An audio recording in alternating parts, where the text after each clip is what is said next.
go. And we are officially live. Hello, I am Nancy Sheed of Sheed Communications. I am very excited to be here today, kind of back with the behind the scenes interview series. I'm really excited today to talk to our guest, David Wells. David is a first-time author, but before we get to that, he is also a CFA and he is the CEO of Family Capital Strategies. He specializes in helping families and family offices with their wealth management and helping them establish kind of their legacies and all of the, how should we say, David, the opportunities and challenges that come with family wealth management and family office planning. So welcome. It's very exciting to have you here. I want to talk. Yeah, it's great to be here. But tell people a little more about, before we get to the book, what you do and how that got you to deciding you wanted to write a book. Yeah, no, I appreciate it. So I serve kind of a unique set of clients in a unique way.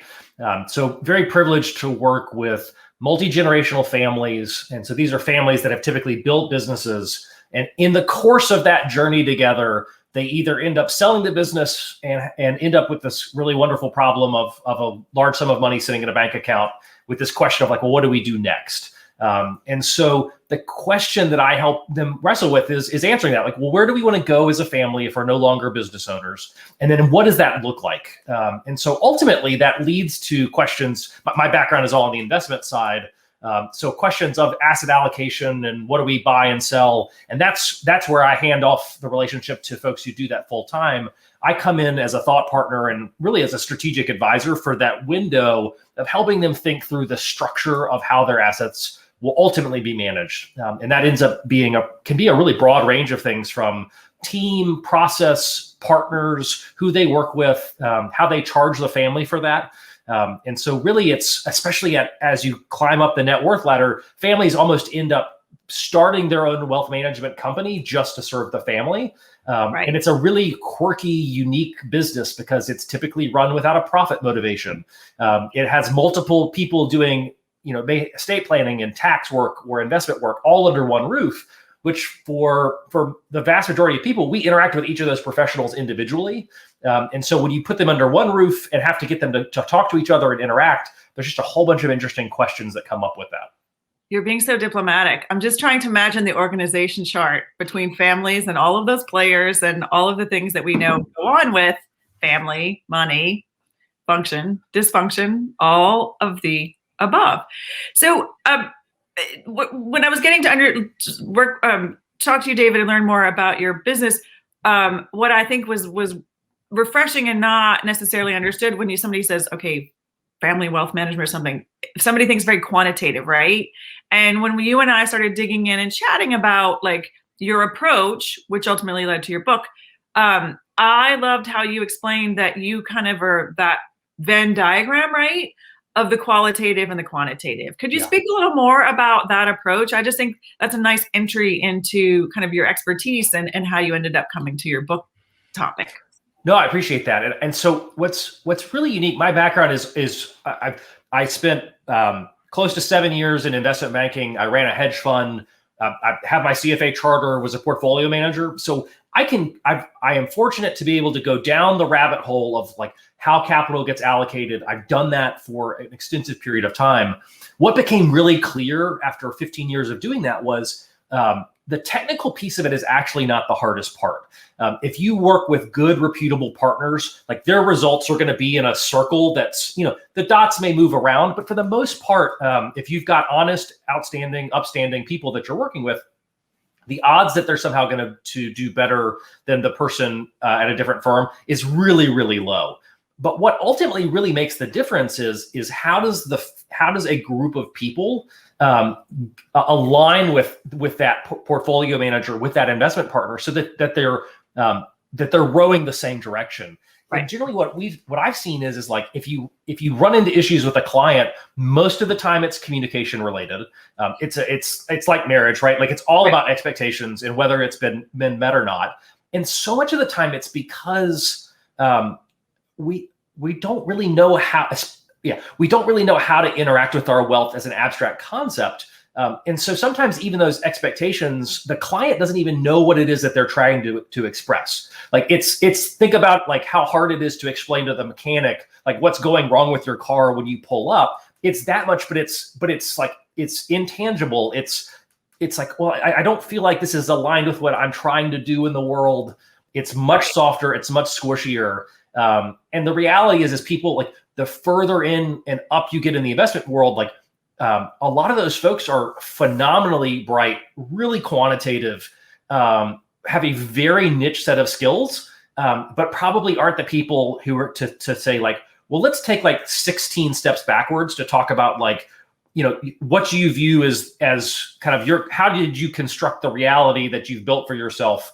All of those philosophical questions that come into bear, knowing that when you play that forward, then that actually does inform like the mix of stocks and bonds. It's just, you've got to be willing to like go back up to the root of things. And so that was really the genesis of the book, was like, how do you begin to have that dialogue with people to help them tease out for themselves their own priority set?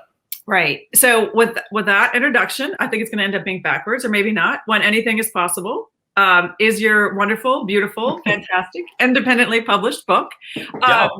So did you wake up one morning and say, and sorry, I should give the tagline: when anything is possible, wealth and the art of strategic living. So I just love, and we've talked about that. I love that aspirational and inspirational, kind of approach that you might not actually even be there, but this is the way you should think about the direction that you're growing or moving or making your decisions. Did you just wake up one morning and say, I want to be an author and write this? How did you decide, like, you had enough material to like write a book about kind of your process? Yeah. So so in second grade, I went to the school library every day and I read a book every single day. And so I can distinctly remember, like, at that point in my life, like, I fell in love with reading. And so I've always had a book problem. And so I do feel like from a really early age, I've always wanted to write something. I feel like that's like, maybe it's a debt of gratitude towards all of the authors who had come before. I mean, really, like, I do feel like a book is it is probably the best deal in the world, where you get somebody's expertise or insight, and for $20, you get to benefit from a lifetime's worth of experience in that. It's a phenomenal trade that people do. And so for me, it was more like, I know that I had been on like a personal goal list. It had been a question of like, I want to do this at some point. And then it was, okay, I also, knowing that so many books are published, I wanted to get it up to be at a place personally and professionally where I felt like I had something additive to the conversation. I do feel like, every book is going to build off the ideas of folks that come before. I didn't want to just regurgitate the existing ideas in a new way. Right. I wanted, I'm happy. I think there's a portion of my book that I can't say that like, these are all my ideas, but I did want to have enough kind of personal, professional credibility to say like, okay, here's the big ideas in the space. But let's add on that. Let's add some infrastructure and scaffolding to it. And it was, for me, like, being almost 40 was like, I felt like I was in a unique window where like I was far enough in my career that I could do that. But I certainly recognize, like a lot of people, the other window, I think, where they write books, at least in the nonfiction spaces, is like more at the end of their career, where they really want to wrap up and say like, here's everything that I've learned, and right. I want to share that. And I think that's incredibly valuable. And I read a ton of those books as research for my book, because I've always been of the view, like, if I can borrow someone's gray hair, that's a lot cheaper than earning my own. And if you can kind of do that with like, here's where the world is today, and someone at the end of their career, where the world has been, like, you can kind of see a deep confluence of ideas that sparks a lot of interesting insight. And I mean, I'd say I should ask that, but the other part of that is, when you said you'd had enough of, the experience or gravitas, I would assume you've also had honed kind of your process. And that sounds very simplified, but you'd already seen what was working or what wasn't in helping people come to terms with those, as you said, big ideas in that space. But this was your process that you saw working successfully and or addressing the problems in this space that you would like to warn people before they get into this. Here are some things you need to think about, right? Yeah, I think you get enough reps, enough interactions with people to see like, here's this question set. And what I ran into was like, I just didn't, I could at times end up in the conversation that I felt like was most germane with the client. I didn't have the runway of like, here's a structured way to walk through something. And so over the course of the book, I could iterate on that with clients. My poor wife, who the book is kind of dedicated to, like, could try out ideas on her because she's not quantitative. That's not her background. So just to be able to, with that, or with my in-laws, or with my parents, to like my brother and sister-in-law, like to bounce ideas off people, to see like, okay, does this begin to engender that conversation that I think is absent, that with people as they think about their wealth. So you're like, okay, I've got the framework. I kind of know what I want to write about. You're at that crossroads that many people get to, that kind of precipice of, okay, what is my book publishing process going to be? And by the time you and I met and were chatting, you had already decided to independently publish. But to talk a little bit about how you made that decision, because I know that's a huge crossroads for a lot of people, is what is the process of physically publishing this book going to look like? Yeah, and that's where as a total beginner, I didn't really know as much. I will say, like, I started writing the book in 2017. And so I think that opened my eyes to then trying to build relationships with other authors that were around. I've been really impressed with, I think most authors are happy to kind of share with the community. And so there were a handful of authors that were willing to be, to kind of share their experience, walk me through kind of their own math. And what became really clear was that as a first-time author with, and I think we'll probably get into this a little bit. I have a little bit of a platform, so to speak, with, I've got a newsletter that I published for 8 years and a little bit of a web presence. So I'm not unknown, but I'm not, I don't have 1 million followers. There wasn't a known audience for the book. What became clear was like, look, there's only in the financial services world, there's only a handful of publishing houses that are going to look at you anyway. And then what I had heard from folks who had worked with them was that at the end of the day, you're going to be doing all the marketing work yourself. You're going to be responsible for selling the book.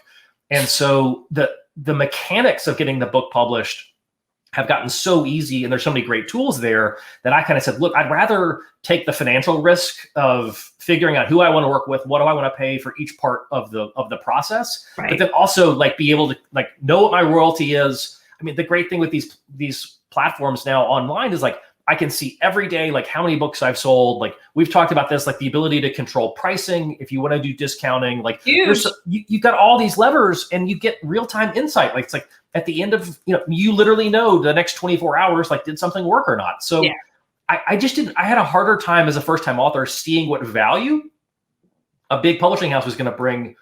Now, maybe with book 2 or 3, like that becomes a pathway. But for right now, it was like, I'd rather bet on myself and see what I can do. And again, you just said it's so easy to publish. For anybody watching this, David is a super techie guy, so it was not intimidating to him to go on to the Kindle platform and figure all this out. He embraces and loves technology. You need to know he runs his own website.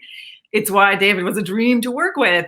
But for the average bear, it's not always so straightforward. So I just want to throw in that asterisk of kudos to you. But for a lot of people, and I guess that's a great segue into how when the crossroads of whatever, you and I met. The book was done. You were kind of in the final copy editing. You had a book designer. So shout out to George, right? Who was a friend of my friend Brooke and your designer. And that's how we connected. So you were kind of already on your way with your book, and you and I connected because I think the original call was, I need help with PR. And I was like, well, is it PR or book marketing? And we talked more about it. So it was the perfect time. I mean, I loved where you were in your journey, because you had done so much of the legwork already. Right. And so I think one of the questions, or when you and I started talking, it was, okay, Nancy, this is what I got. This is where I am. What do we need to do? Right. Yeah. And so what were your biggest, again, you came with so many things already organized in terms of your website and the digital and everything else. What were your biggest questions when we started working together, or kind of at that juncture in terms of, okay, where do we go next? Right. Yeah, I think so in conjunction with writing the book is when I also started my own consulting firm and kind of made it some professional changes. And so when we started working together, I think that what I knew was, and had been advised was, okay, it's kind of like if a tree falls in the forest, like there's a million books that are published. If there's not a way for people to know that it's there, like it's just not gonna, it's not gonna be able to get out. But I felt like my background is, again, it's in the markets, like I'm more of a strategic thinker, but I have a great appreciation for marketing in the media and how all that works, but I never interacted with it in a way where it's like, okay, this is kind of how the sausage gets made. And so what I felt like was when we first started interacting, it was a question of like, I had some online presence, but it was a bunch of independent entities that hadn't really been stuck together. And honestly, it was because the pieces of it had been developed over time independently, and there hadn't been a thoughtful way to like put them together. And so I felt like our time together was much more about like, let's get the track laid out. Right. So then as the book comes out, like then we can, work on the PR side of things to like let the trains run. But it was more like all of these pieces were like all over the place. So to stitch it together with a pretty comprehensive and cohesive strategy. And then I think what's really cool is like, here we are 4 or 5 months later to start seeing like the fruit of that, like web traffic is better, like newsletter subscriptions are better, like the social followers are better. So all of those pieces are together, and it's because the whole thing is now working together and supporting the whole, as opposed to like each part being functionally in competition with each other. Right. Which is where I was before, and just because I didn't know what I was doing. I mean, well, and also I like to say, you described that so perfectly. I like to say also, you as the expert, you're in the forest, you're in with the trees, and you're seeing all the trees, and you're taking care of this, you're taking care of that, and it's a whole lot easier for an outsider, for me to come in and be like, okay, wait a second, we're missing the forest. Let's go back and look at the forest. And I think the other thing in terms of the approach, I love your analogy of the track, is I call that foundation, right? Like I also am much more, I'm as interested in what happens after the book is launched for you, the expert, right? As opposed to that very microscopic focus on, we're just focusing on book launch and we're going to sell 1,000 copies and then it's going to be awesome. And that's it, right? Like I a bit like probably you with your clients, like that holistic strategy of let's make this work so it's still working for you 2 or 3 years from now, right? Right. Yep. Let's talk about if you're going to get hired for speaking, how we're going to do that. So again, it was your digital platform was great. We just kind of did some maneuvering of pieces so it told a more cohesive story about you, about your content, and I think I would say also, not at the sacrifice of your business, but we worked to elevate you as the kind of author and expert, as well as started trying to figuring out a way to make a home for your book, right? Like yes, yeah, absolutely. And so that was fun. But we didn't, again, do it to the like there wasn't this independent personality that we went and created on the interworld, in the interwebs, right? Like there was and so one of the things, like we originally started, and you had created a whole separate website for your book, which some people do, right? And what we did was we kind of brought it in-house to your business so that, again, if somebody comes and learns about you and your book, they also have it in the context of like what you do professionally. And I think that was one of the things, maybe, I don't want to speak for you, but that becomes a struggle, right? Like, do I have this profile as an author and do I have this profile as my business? How do we tell that story? Yeah, I think so. It's this question of like, and especially as somebody who sells consulting services, like there's not a more nebulous term out there than, like, what is consulting? Like, right. And ultimately, like you're selling a thought process. It is that advisory relationship that's there. And so for my business, like the book is a really nice entry point into seeing how David thinks about the world. And what's interesting, like I view my work as like, it's kind of a 3-legged stool. So like, it's like, what's important to the individual, what's important to the family collectively, and then right. How do you build a business around that? So even like the book is only like the first leg of the stool. And you gotta tell where this is going. Like hopefully like book 2 is on the family and book 3 is about like the office as a construct. But like it's still it becomes an entry point into like I still like I write a blog like once a week, all of these white papers and all these other pieces.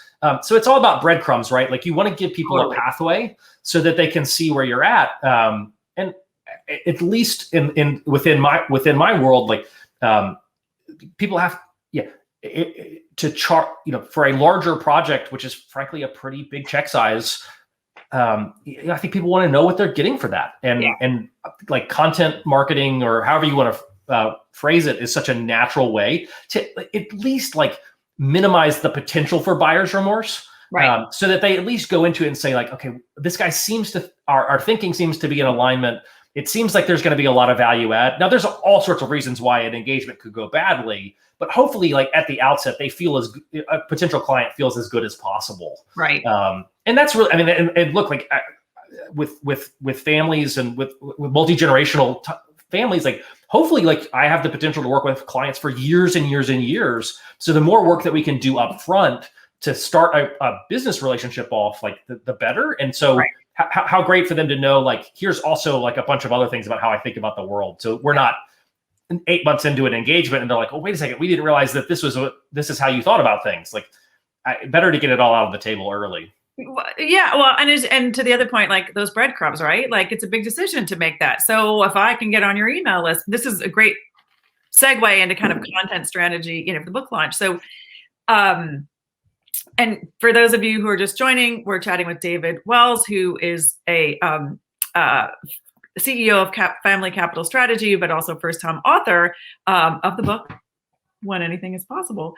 But David, what's so great is you already had a really hearty, robust content plan in terms of your newsletter, your following, the content you were putting out in the form of white papers. So again, that's why it was so fun to work with you. So the challenge for us was, okay, how do we kind of layer in or sprinkle in the approach to book, right? Like, how do we start telling the world that, oh, I've got a book coming out soon. Oh, here's content that, we are going to start hearing more about, right? So again, it was delightful from a standpoint of you already had it and we got to layer it in, as opposed to, me having to say to you, okay, you've got to start, our concern for me was like, do you have time to do this with all the other things that you're doing and writing and everything else? But it was a layering in. It wasn't this complete out of nowhere, different sort of content strategy. So we did it. We sort of talked about how you incorporate it into your blogs, how we gently started, incorporating it into your email strategy. What was your biggest takeaway? Was that what you expected? Or how did you see that working? Sort of what did it look like from your side once we started doing that? Yeah, I think what was surprising was like, it's that old saying, like people need to see something 7 times or to build a habit or whatever else. I think what was really surprising is like I have a newsletter that I published last week, was the 410th week. So for a long period of time, like really high engagement rates, like 50% opens, so I know that there's a pretty wonderful community of people who read that and enjoy it. But what's crazy is that even with people who were nominally reading something, like I still got emails on launch day where they're like, I had no idea you were releasing a book. And it's like, I mean, I've been, and we were like really methodical and intentional about like making sure to like provide entrees. And so I think for me, it was a wonderful reminder that like everyone is so busy with their own lives. Like we don't fully read things because we just read what's in bold and we skim things and everything else. So like having a really thoughtful way to make sure that people get, have a natural encounter with the content over a period of time, I think was really, really helpful. And then I also felt like that kind of built some excitement around it. I know personally, like it made the launch day feel like something more than just flipping a switch. Right. Right. And then even like, you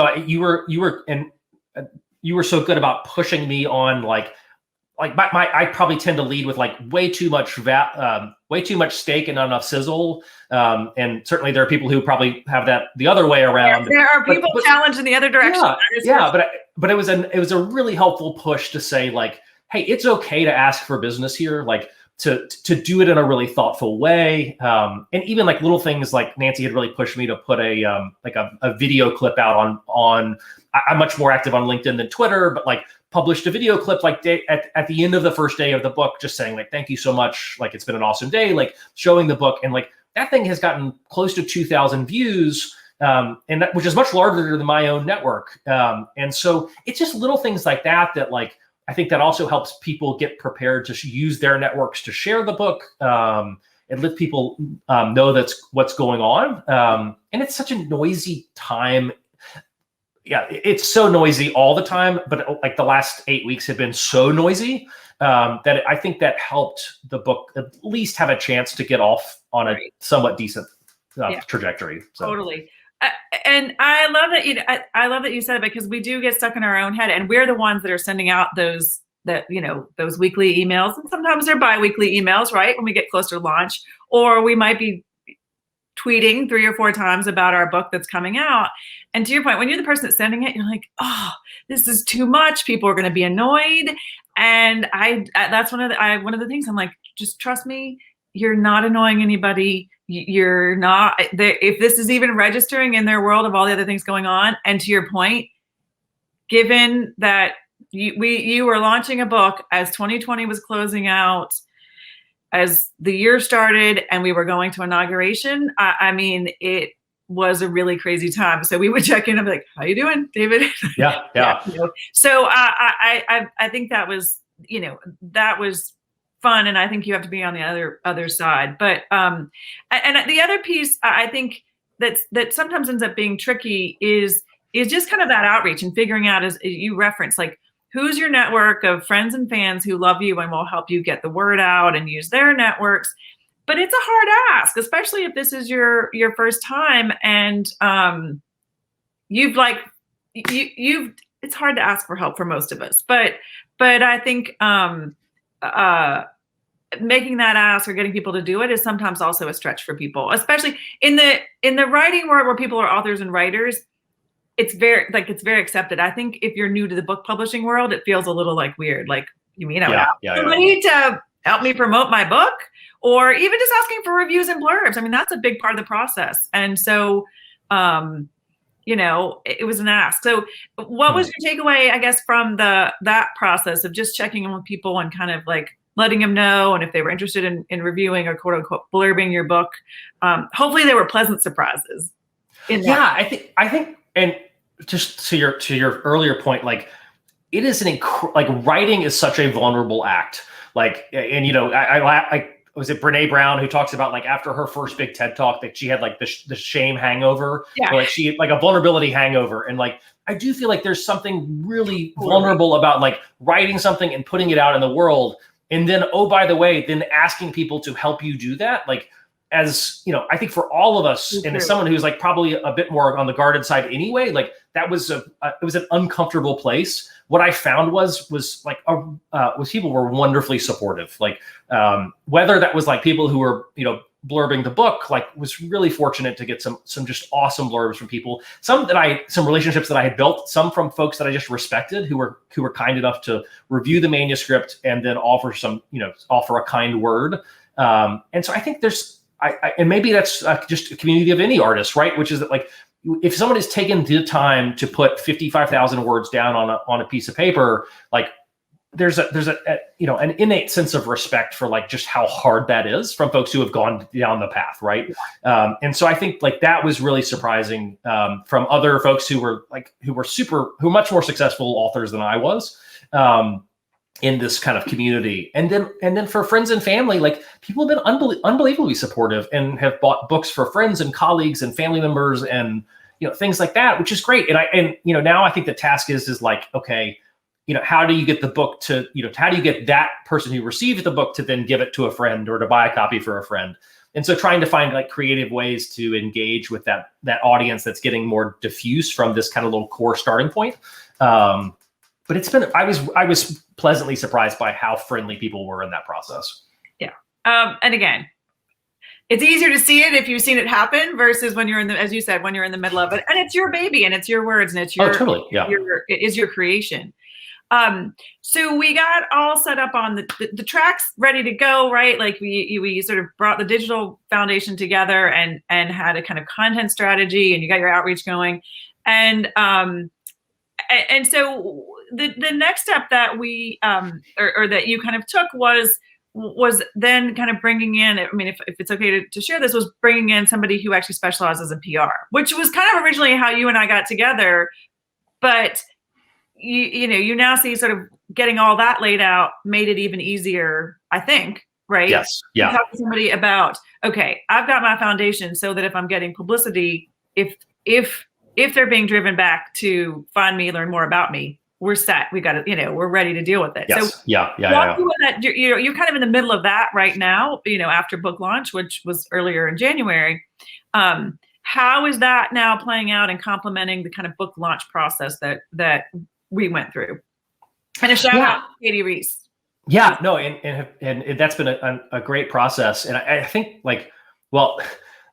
obviously started working on the PR side of things like in December and January timeframe. And I don't think there could have been probably a harder time from that, just because there was a little bit going on in the world between the election and this ongoing COVID crisis and the inauguration and the Capitol and all of these things that were much more and rightfully so newsworthy items. I think what's been neat was as that world kind of went back down to simmer from a boil, I think you've seen the media channels, whether that's print, I was on a radio show yesterday, or even the podcasting blog world. I think people are starting to surface and to look for other things and new ideas. And so that's where it's been great to have done, have laid out a web presence, have laid out a messaging and a kind of a strategy around that, to then, so it's now as we enter into the media cycle of creating pitches, here's what's going on, here are some ideas. It's really easy to then have this kind of core foundation to translate. Here's a timely message, and here's how it kind of threads back to where the book is, what it's about. And so that's where it's been great. I think the other, whether it's been sheer dumb luck, I've been so blessed over the course of this process to have worked with partners and team members in the book, whether that's on the, the editor that I worked with was phenomenal in helping the quality of the book be really great. Nice. George did a great job on the design work, and you did a great job on the marketing work, and now a great job on the PR front. Each of those pieces kind of come together so that if you are going to independently publish, I have not had a single person who has gotten the book be oh, I had no idea this was self-published. It's, if anything, it is totally, it's so seamless from a product that it doesn't, maybe I'll say it this way. It does seem like the onus is now on the publishing houses to prove their value to the author. And look, there are some authors that are ready for prime time, and they're going to write something that's going to be able to be sold to 1 million people. This book is not there's not 1 million people that are going to buy this book. Now, hopefully there are many thousands who will buy this book. But I just don't see it on the shelves at Costco or back at the, when we used to go to the airport, in an airport bookstore, probably not going to be where my, ultimate home is for something, but it doesn't mean that there's not a way to build a really high quality product. And that's where I think having great teammates along the way has really made the final piece look and feel like something that was done by, a big publishing house in New York. Totally. Well, and I love that you've also highlighted, it does take a village, right? I appreciate that you had that sensitivity or foresight or whatever to appreciate that. Somebody's written in the comments that they actually found great luck with designers on Fiverr. And that's the other beautiful part, is there are lots of people who can do all these different parts. But I think I love that you've made the point of ultimately, your designer might have been in-house, the traditional publisher. You would have had dedicated PR and marketing people with a traditional publisher. It looks different, but you still would have been, the onus is still on the author to do a lot of the heavy lifting. Yeah. So, and you lose control versus, you, as you said, have so much more control over your book. Well, David, it's been a delight. It's been a treat. I love telling the story. I mean, and again, what was so joyful about working with you was, you know, you'd done so much of the heavy lifting before we got here. Like it was easy to sort of do what we did because of a lot of the heavy lifting that you had done with your website, with your content, that you already had an email, you know, list that was fairly loyal. You know your audience, right? You know your content, and you were very focused. So these are all things that make the journey a whole lot easier. And I think also is a credit to you in terms of why it feels like it was so, you know, a professionally done, top-notch, you know, book. And I'm excited to see where it goes from here. Yeah, me too. Me too. It's been such a fun journey to get to this point, and it's a lot of work to get to the starting line. And I think that's like people had told me that earlier. Like, you know, there's getting the book written is not the end of the process. It's like, well, then where do you go next? And it's fun to kind of be in that next chapter to see like, well, what happens with the book? You know, what doors does that open? And then honestly, like I've gotten some emails from people who've read it, like, and you know, we talked about this like transformational moments, or like, you know, if you're going to write a book that's kind of self-help or in the nonfiction world, like you want to add something that makes people's lives better. And I think that's also fun to see where the message of the book resonates with people. It offers a way for them to improve their lives, and like how wonderful to have been able to spark an idea that they were able to like then blow, like take that spark and blow it into a flame that makes their life better. Like that's a pretty satisfying way to contribute to the world, I think. Yeah, no, it's fantastic. So, David, how would you? I'll put links where the video is at the end of this and everywhere else. What's the best way for people to reach you or connect with you? And I'm gonna, before you even say anything, give a shout out to David's weekly newsletter. 15 on Friday is awesome. Well worth your weekend reading. But what's the best way? How do you want people to find you and connect with you? Yeah, so the easiest way to get to my website is whenanythingispossible.com. That's probably the easiest. I'm active on LinkedIn and Twitter, David C. Wells Jr. You can, because of our great search work, like you can Google me, and I'm much more visible on the Google machine now because of our hard work. But whenanythingispossible.com is probably a great place to start. And as soon as we can travel safely and I can get to Nashville, I'm coming to see you in real life. Fruit tea and hot chicken. Awesome. Can't wait. Yeah. Thanks so much, David. This was a treat. Great. Thanks, Nancy. This was wonderful.